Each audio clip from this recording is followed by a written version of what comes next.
How's it going, everyone? In today's video, I'll show you on how you can adjust the bar width in Excel bar chart. So I have an example bar chart right here that we are going to simply edit.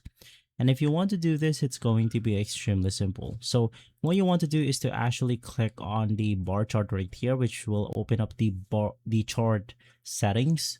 So you want to navigate through format. In here, you have the vertical and the horizontal axis.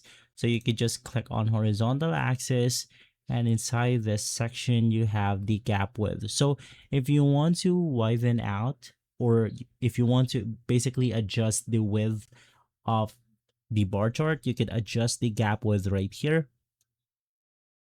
So after doing so, it will actually decrease the gaps between the bars that we have.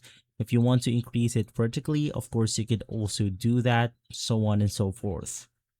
So that's how simple it is. If this video has been helpful, leave a like, subscribe, and follow us for more videos like this. Thanks for watching.